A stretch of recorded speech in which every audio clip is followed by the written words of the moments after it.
what's going on? So Punisher Warzone was directed by Lexi Alexander and stars Ray Stevenson as Frank Castle, an ex-military man whose family was murdered by gangs. Since then, he's been on a one-man war, taking down as many crime syndicates as he can, starting an even bigger war.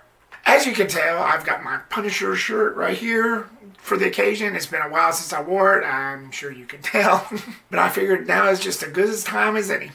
So let's get started with the positives. Before I start this, I want to go on record and say that I've been planning this review for a little bit. I wasn't really planning on doing it at all, but I just got the 4K in and it looked awesome. So on with the positives. This movie had a very dark tone to it. I gotta admit, the look and feel of this movie for the type of world that this movie told was pretty good. Was pretty gritty. I like the mixture of yellow and darkness.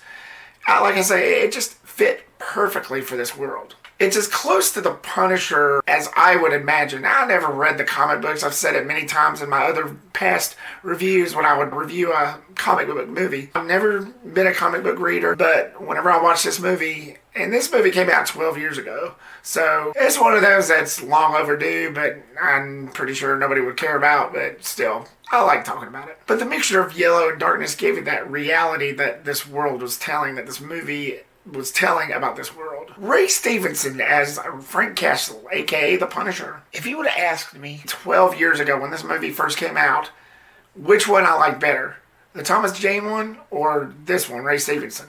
Ray Stevenson.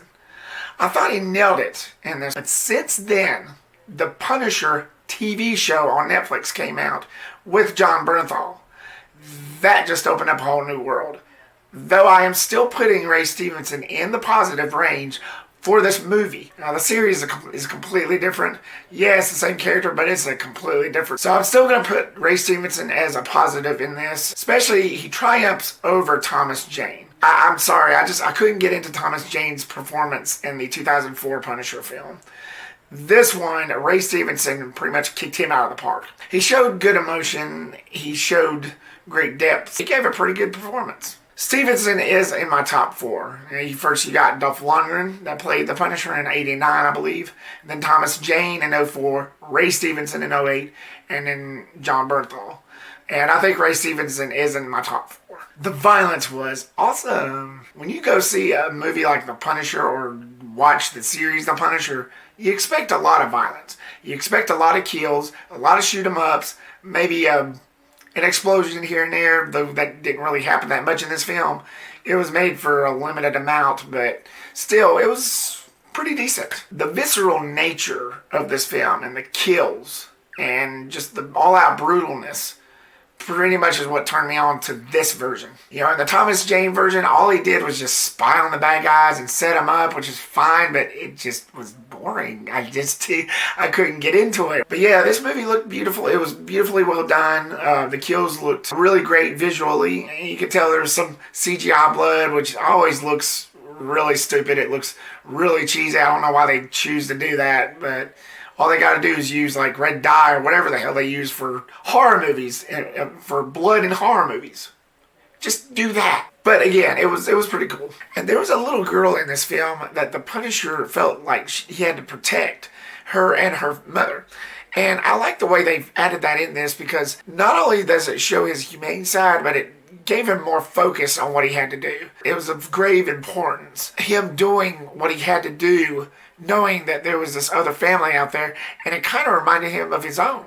It kind of opened his eyes a little bit. You didn't see him as just this killing machine out for revenge, going after these guys. He has more of a reason to do what he's doing now that he's looking over this other family. I thought that added a really great character to him. On to my mixed. The story was okay. There wasn't much there. The one thing that the Thomas Jane version had for it was everything leading up to him becoming the Punisher. It showed his family getting killed, and you were just there. Kind of like how John Wick was at the beginning of the first one of that. The visceral nature of that just turns you on to that character. Well, the Thomas Jane version actually shows him going through that hell before he becomes the Punisher. That's the one downfall that this movie has. It doesn't really show it. It starts like 6 years after that. But again, I can forgive it because the visceral nature of this, the brutalness and the violence, pretty much saved it. It just shows it in flashbacks of what happened to his family, and not only that much, just a glimpse, which I know you don't really need to see kids dying, and that's always horrible. But still, for a character like this, you gotta feel it. You gotta be there with him to understand what he's going through. And they didn't really give us that in Punisher Warzone. And on to the negatives. Most of the other characters, especially the villains, I didn't get intimidated by them. Especially Billy, played by Dominic West, the main baddie who played Jigsaw after his face got cut up. Now, speaking of that, I do admit that looked pretty badass. His cut up face and everything after he was grinded in that glass. But the way he was talking, the way his persona was, it just came off like a mushed up cartoon version of Scarface. Very cheesy. It was very stupid. I just wanted to laugh most of the time. I just couldn't get with that character. Like I said, he was supposed to be the main villain. But again, I did like the way they did the makeup on his face to make it look all cut up. Hence the name Jigsaw. I liked the way that looked. I liked the way the prosthetics looked. I liked the way they brought him to life with that character. It just his persona. They could have done better. They could have improved it so much better. There's this gang who worked for the main villain, and all they contributed to the film was jumping off of rooftops, doing back and front flips up in the air. Hey, while we're at it, let's hire a circus monkey. At least that'd give the film a little sense of realism. Maybe a couple of clowns. The movie as a whole, I just don't feel like they tried. I don't feel like they tried, and I think that's why this movie financially plummeted. I can't remember how much it was made for. I think it was made for like $40 or $50 million. Only made $10 million. That's bad. Yeah, Lionsgate, you definitely had a problem on your hands then. But it was fair. Like I said, between the Thomas Jane version and this one, I actually prefer this one over the Thomas Jane version. Despite all the negatives I said about this one, and despite it not having that whole plot line of showing his family getting killed so you could be there with him and sympathize with him, I still felt like this one was the stronger out of the Thomas Jane one. So my final thoughts, it's a fair enough movie to enjoy it for its sour after flavor. So, Punisher Warzone, this movie came out 12 years ago, so you're bound to have seen it. What did you think of it? Did you find it enjoyable? Did you like Stevenson's performance as Frank Castle, aka the Punisher? Or did you find it stupid? Did you find it lacking? Too cartoonish? All around bad? Leave me your comments down below and give me your thoughts.